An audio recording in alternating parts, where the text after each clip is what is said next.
And we are back. Pokemon Emerald, Hardcore Nuzlocke, only using grass types this time around.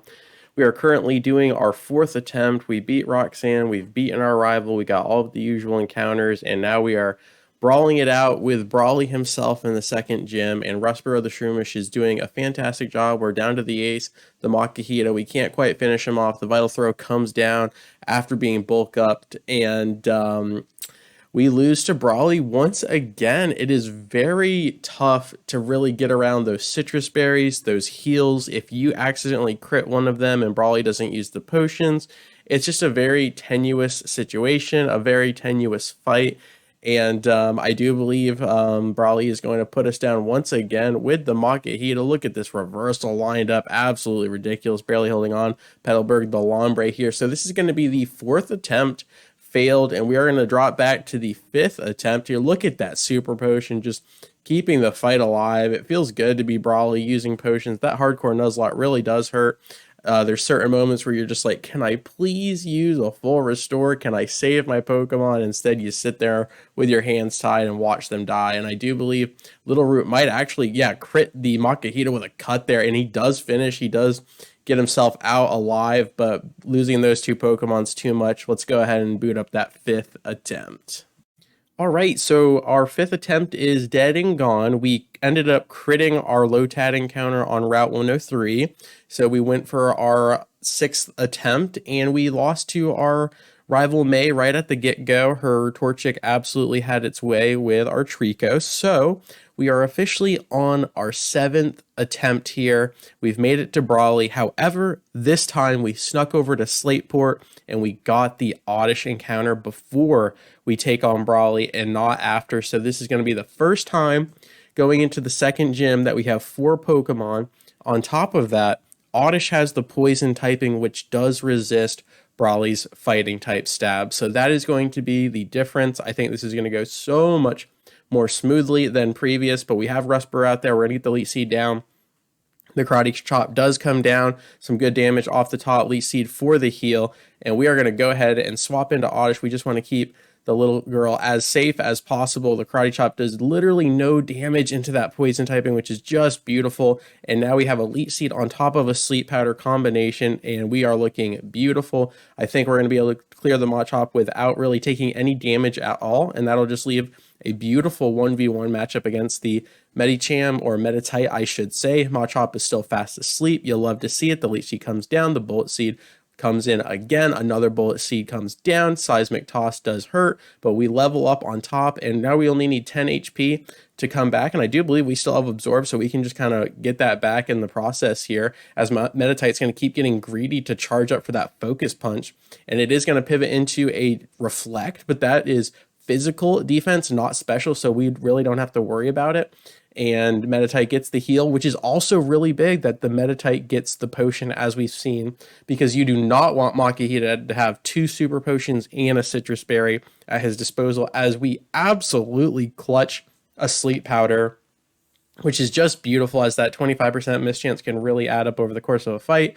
Makahita eating some Bullet Seeds right here, right now, but still asleep. We already popped a citrus berry, so the only potential healing left is 1 super potion for the Makahita, and maybe the Oddish can just get the job done. A Vital Throw only does 9 damage, and this Oddish is an absolute counter to Brawly.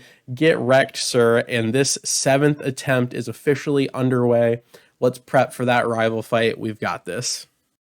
All right, we finally make it back to our rival here, and I am so much more prepared this time. We made sure to respect the gym leader's level cap, get everybody to around 23, 24, and this is just going to open the door to a really good strat.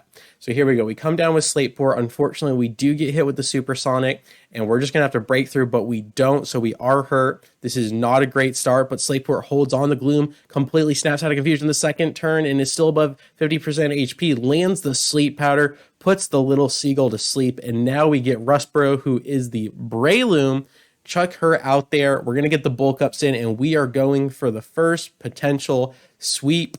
The sweet states are in, and this is craziness, as most of our strats moving forward are going to consist of bulk up strategies or maybe a little bit of mix and match, as some of these types do not line up well. I mean, it makes me think of Flannery, which is all fire type, and then Winona, which is all flying type, and that is just going to be really tough to plan around. But Rustboro showing that with enough preparation, you can get the job done. The Wingull falls, and we are going all in on the headbutt here. Beautiful stuff. I do believe we also had the Silk Scarf buffing normal type moves, and thankfully we are faster than all three of May's Pokemon. We beat one of the harder fights in this run, and now I believe we are on to Watson.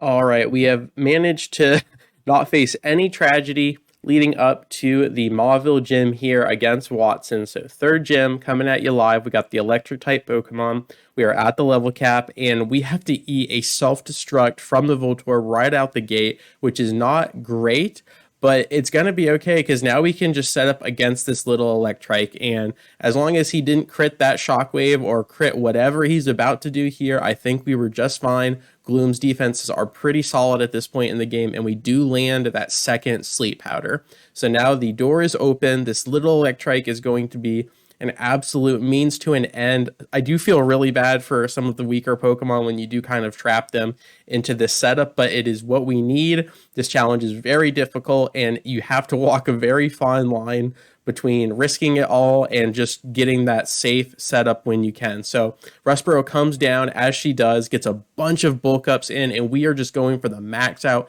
We want it all. The grass typing is actually really good here as it does resist their electric type stabs. So we will definitely take that as Rustboro continues to bulk up to the heavens. Shockwave has no chance of leaving us with a paralysis, which is really nice. So the Electrike is just left howling and shockwaving, and the Breloom could not care less as we come in with a +6 stab Mach Punch. Good night, Sally. The Magneton comes down. This is Gen 3, so no Sturdy here, which is just beautiful. A signature fadeaway critical. You absolutely love to see it, and that just leaves the ace, Manectric, who cannot tank a Mach Punch either, and that means Watson is defeated, 3 gyms down, and now we're going to have to do some planning for the either Maxie or Archie fight at the top of the mountain, as well as Flannery.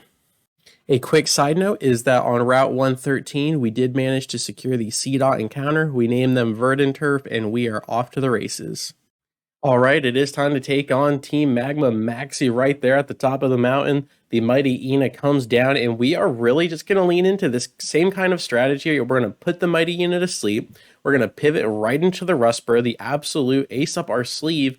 We do eat the Sand Attack, which is a little bit concerning and kind of makes me hesitate here, as we are -2 accuracy now. We tank the bite, no problem, but if we just start missing everything with a -3 accuracy, are we even going to be able to sweep? So looking pretty scared there. I actually kind of changed the strategy a little bit, and I'm like, okay, let's re-put this mighty Ina to sleep, and let's try again and maybe not get Sand Attacked as many times. So we're just resetting here. We get one bulk up, another Sand Attack comes down. I'm willing to risk one Sand Attack. I don't think that's the end of the world, as a Super Potion gets wasted as well on the Wolf Dog, but the Roar comes down, and that is super helpful to know the movesets, because the mighty Ina completely cheeses us and roars us out of here. So I'm just like, okay, one last try here. We know we're not going to be able to get more than 2 bulk ups before the mighty Ina decides to roar, so let's go ahead and just secure the 2. The Leafy keeps us at full, and then we go in for a huge headbutt onto the camera, but it doesn't one-shot. Thankfully, the big camel goes for focus energy instead of a fire type move. We will absolutely take that, and then we headbutt the Zubat coming in, and thankfully that is not a Crobat or a Golbat in Emerald. It is in Sapphire Ruby, which is super interesting. It makes this fight a lot harder, as Golbat is a lot chunkier, a lot tankier than the Zubat. But I will absolutely take that, and that just leaves Flannery. All right, for those who don't know, FlygonHG, a very well-known hardcore Nuzlocker, did a video on this way back, like a year or 2 ago, and we kind of referred to his video to help us through this fight, as we needed more than just putting the Numel to sleep. We needed to keep everybody safe from these overheats, as Slateport is going to have to eat an overheat right off the top. We live with 5 HP. We do get the Sleep Powder down, and this Gloom is an absolute champ. She takes a beating almost every single time to get us to that point where we can set up. But the second part of the process, more than just the sleep, is that we're going to use Flash, and we're going to drop Numels accuracy enough to where Breloom can be so safe. On top of that, Numel's special attack is getting used up as it continues to spam overheat. So not only is this cute little camel maimed on the special attack side, it's not even going to be able to see half the time with all these accuracy debuffs. And that is just going to really pave the way for Breloom to get a safe setup this time, which is so paramount against this massive Torkoal. So Petalburg, the Lombre, and then the Gloom going back to back here for the ultimate setup cheese. We're just going to get that -6 accuracy.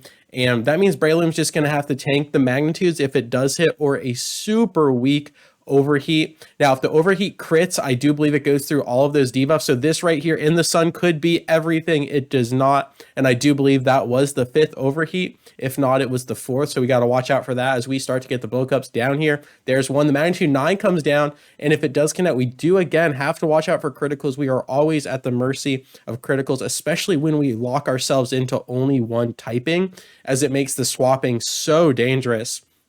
It really does. It just makes me think of like all the vanilla runs we've done where you have a bunch of tanks, or you have a ghost type pivot or a flying type pivot that you can just switch around, and it's just so much easier. But if you have all of one type and you're trying to run away from another type, you just can't do it. And it's just, the helpless feeling is just so tangible. So the Breloom is doing a fantastic job of dodging all of Numel's attacks with the flashing help of the Lombre, and we do a huge return here with the Silk Scarf Empowering, which actually does more damage than Headbutt, which is just beautiful, and the camera up can't even tank that either. Max attack Breloom with monstrous normal type attacking in the return, boosted with Silk Scarf, all of that goodness. The Slugma goes down is just a party favor, but really the moment of truth, all or nothing. Does the Torkoal fall in one hit? And yes, she does. That is the 4th gym badge.